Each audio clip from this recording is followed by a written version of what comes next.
ನಮಸ್ಕಾರ ವೀಕ್ಷಕರೇ, on spot ನ್ಯೂಸ್ಗೆ ಸ್ವಾಗತ. ನಾನು ಸಂಗೀತ. ಕೇಂದ್ರ ಮತ್ತು ರಾಜ್ಯ ಸರ್ಕಾರಗಳು ಕಾರ್ಮಿಕ ವಿರೋಧಿ ನೀತಿಗಳನ್ನು ವಿರೋಧಿಸಿ ಮತ್ತು ಕೇಂದ್ರ ಸರ್ಕಾರ ಜಾರಿಗೆ ತಂದಿರುವ 4 ಕಾರ್ಮಿಕ ಸಂಹಿತೆಗಳಿಂದ ಕಾರ್ಮಿಕ ವರ್ಗಕ್ಕಾಗುತ್ತಿರುವ ಅನ್ಯಾಯವನ್ನು ವಿರೋಧಿಸಿ ಜಿಲ್ಲಾ ಮಟ್ಟದ ಸಮಾವೇಶವನ್ನು ಹಮ್ಮಿಕೊಳ್ಳಲಾಗುತ್ತಿದೆ ಎಂದು ಕಾರ್ಮಿಕ ಸಂಘಟನೆಯ ಜಂಟಿ ಸಮಿತಿಯ ರಾಜ್ಯ ಮುಖಂಡರಾದ ಎಸ್ ವರಲಕ್ಷ್ಮಿ ಹೇಳಿದರು.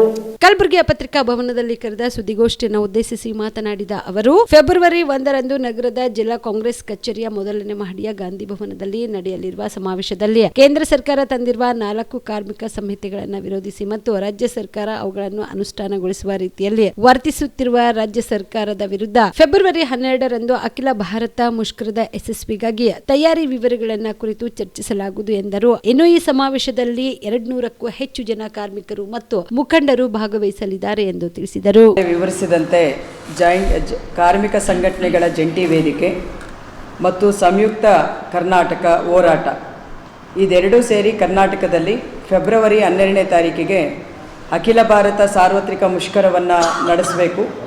ಗ್ರಾಮಾಂತರ ಪ್ರದೇಶದಲ್ಲಿ ರೈತರು ಮತ್ತು ಕಾರ್ಮಿಕರು ಅವರು ಗ್ರಾಮಾಂತರ ಪ್ರದೇಶಗಳಲ್ಲಿ ಕೂಡ ಒಂದು ಸ್ವಯಂ ಪ್ರೇರಿತ ಬಂದಾಗಿ ಅಥವಾ ಈ ಮುಷ್ಕರವನ್ನು ಬೆಂಬಲಿಸಬೇಕು ಅಂತಕ್ಕಂಥ ಒಂದು ಕರೆಯನ್ನು ಕೊಟ್ಟಿದೆ.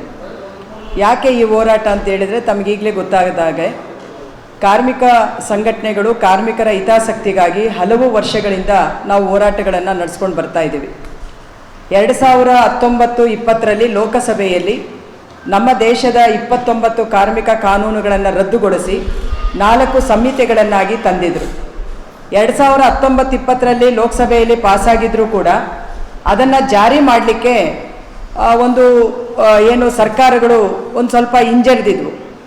ಆ ಹಿಂಜರಿತ ಯಾಕೆ ಅಂತ ಹೇಳಿದರೆ, ಈ ಕೋಡುಗಳನ್ನು ಜಾರಿ ಮಾಡಬಾರ್ದು ಅಂತ ನಾವು ಅಖಿಲ ಭಾರತ ಮಟ್ಟದಲ್ಲಿ ಸುಮಾರು 5 ಬಾರಿ ಮುಷ್ಕರಗಳನ್ನು ಈ ದೇಶದ ಕಾರ್ಮಿಕ ವರ್ಗ ಮಾಡಿತ್ತು.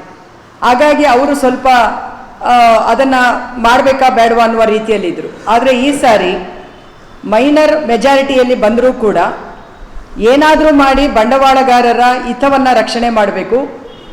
ಈಗ ಬಂಡವಾಳಗಾರರು ಸಂಪಾದನೆ ಮಾಡಿರ್ತಕ್ಕಂಥ ಸಂಪತ್ತನ್ನು ರಕ್ಷಣೆ ಮಾಡುವಂಥ ಸಲುವಾಗಿ ಸಂಪೂರ್ಣವಾಗಿ ಕಾರ್ಮಿಕರನ್ನು ಬಲಿ ಕೊಡಬೇಕು ಅಂತಕ್ಕಂಥ ತೀರ್ಮಾನವನ್ನು ಒಕ್ಕೂಟ ಸರ್ಕಾರ ಮಾಡಿದೆ.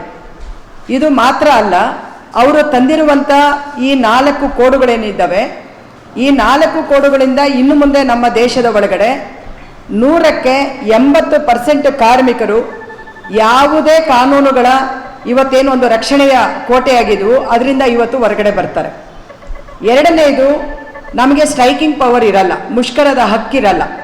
ಸೊ ಯಾಕೆ ಅಂತ ಹೇಳಿದರೆ, ಈಗ ಅವರು ತಂದಿರುವಂಥ ಅಮೆಂಡ್ಮೆಂಟ್ಸಲ್ಲಿ ನಾವು ಸ್ಟ್ರೈಕ್ ನೋಟಿಸನ್ನು 7 ದಿನ ಅಥವಾ 14 ದಿನ ಆಯಾ ಅಥಾರಿಟಿ ಏನು ಇರ್ತದೆ ಅದರ ಪ್ರಕಾರದಲ್ಲಿ ನಾವು ಕೊಟ್ಟರೂ ಕೂಡ ಅದನ್ನು ಕನ್ಸಿಲೇಷನ್ ಅಂತ ಹೇಳಿ ಅದನ್ನು ಅವರು ಪರಿಗಣಿಸ್ತಾರೆ.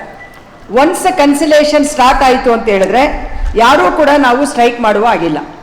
ಸೊ ಆ ಒಂದು ಕನ್ಸಿಲೇಷನಲ್ಲಿ ಡಿಮ್ಯಾಂಡ್ಸು ವಿನ್ ಆಗ್ಬೋದು, ಸೆಟ್ಲ್ ಆಗ್ಬೋದು, ಸೆಟ್ಲ್ ಆಗದೇ ಇರ್ಬೋದು, ಬಟ್ ನಾವು ಸ್ಟ್ರೈಕ್ ಮಾಡುವಾಗಿಲ್ಲ. ಇದು 2ನೇ ಮೇಜರ್ ಚೇಂಜಸ್ಸನ್ನು ತರ್ತಾ ಇರೋದು.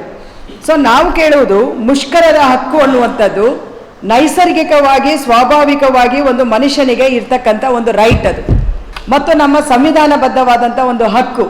ಆ ಹಕ್ಕಿನ ಮೇಲೇನೆ ಇವತ್ತು ಕೇಂದ್ರ ಸರ್ಕಾರ, ಮೋದಿ ಸರ್ಕಾರ ಗದಾಪ್ರಹಾರ ಮಾಡಿದೆ ಅನ್ನುವಂಥದ್ದು ನಾವು ಆರೋಪವನ್ನು ಮಾಡ್ತಾ ಇದ್ದೀವಿ. ಮಾತ್ರ ಅಲ್ಲ, ಯಾರು ಮುಷ್ಕರಕ್ಕೆ ಹೋಗ್ತಾರೆ ಅವರಿಗೆ ಜೈಲು. ಬಿಪಿಎಲ್ ರೇಷನ್ ಕಾರ್ಡ್ ಹಾಗೂ ಆಯುಷ್ಮಾನ್ ಕಾರ್ಡ್ ಫಲಾನುಭವಿಗಳಿಗೆ ಸುಜ್ನಿ ಆಸ್ಪತ್ರೆಯಲ್ಲಿ ಉಚಿತ ಚಿಕಿತ್ಸೆ. ಕಲಬುರಗಿಯಲ್ಲಿ ಸ್ತ್ರೀ ರೋಗ ಹಾಗೂ ಮಕ್ಕಳ ಚಿಕಿತ್ಸೆಗಾಗಿಯೇ ಪ್ರತ್ಯೇಕ ಆಸ್ಪತ್ರೆ ಪ್ರಾರಂಭ. ಸುಜ್ನಿ ಕಲ್ಯಾಣ ಕರ್ನಾಟಕ ಭಾಗದ ಅತ್ಯಾಧುನಿಕ ತಾಯಿ ಮತ್ತು ಶಿಶುವಿನ ಆರೈಕೆಯ ಆಸ್ಪತ್ರೆ. ಸ್ತ್ರೀ ರೋಗ ತಜ್ಞ ಖ್ಯಾತ ವೈದ್ಯರು ಹಾಗೂ ಮಕ್ಕಳ ತಜ್ಞ ಖ್ಯಾತ ವೈದ್ಯರ ತಂಡದಿಂದ ಕಡಿಮೆ ದರದಲ್ಲಿ ಚಿಕಿತ್ಸೆ, ವಿಶ್ವ ದರ್ಜೆಯ ಉಪಕರಣಗಳ ಮತ್ತು ಅತ್ಯಾಧುನಿಕ ಐಸಿಯು, ಎನ್ಐಸಿಯು ಹಾಗೂ ಇತರೆ ಸೌಲಭ್ಯಗಳಿಂದ ಮಕ್ಕಳಿಗೆ ಗುಣಮಟ್ಟದ ಆರೈಕೆ. ಸುಜ್ನಿ ಆಸ್ಪತ್ರೆಯಲ್ಲಿನ ಸೌಲಭ್ಯಗಳು: ದಿನದ 24 ಗಂಟೆಯಲ್ಲಿ ತುರ್ತು ಸೇವೆ, ಹೈ ರಿಸ್ಕ್ ಗರ್ಭಧಾರಣೆ, ಒಬೆಸ್ಟ್ರಿಕ್ ಐಸಿಯು, ನವಜಾತ ಮತ್ತು ಶಿಶು ಐಸಿಯು, ಶಿಶು ಸಂಬಂಧಿತ ಶಸ್ತ್ರಚಿಕಿತ್ಸೆ, ಲ್ಯಾಪ್ರೋಸ್ಕೋಪಿ, ಲಸಿಕಾಕರಣ, ತಜ್ಞ ವೈದ್ಯರ ಸಲಹೆ, ಡಯಾಗ್ನೋಸ್ಟಿಕ್ ಮತ್ತು ಅಲ್ಟ್ರಾಸೌಂಡ್ ಸೇರಿದಂತೆ ಅನೇಕ ಸೌಲಭ್ಯಗಳು ನಿಮ್ಮ ಸುಜಿನ್ಯ ಆಸ್ಪತ್ರೆಯಲ್ಲಿ ಲಭ್ಯ. ಹೆಚ್ಚಿನ ಮಾಹಿತಿಗಾಗಿ ಸಂಪರ್ಕಿಸಿ ಸುಜಿನ್ಯ ಆಸ್ಪತ್ರೆ, ಬಿಗ್ ಬಜಾರ್ ಎದುರುಗಡೆಗೆ, ಕಲಬುರಗಿ. ದೂರವಾಣಿ ಸಂಖ್ಯೆ 08472272727 ಅಥವಾ ಮೊಬೈಲ್ ನಂಬರ್ 9900427814.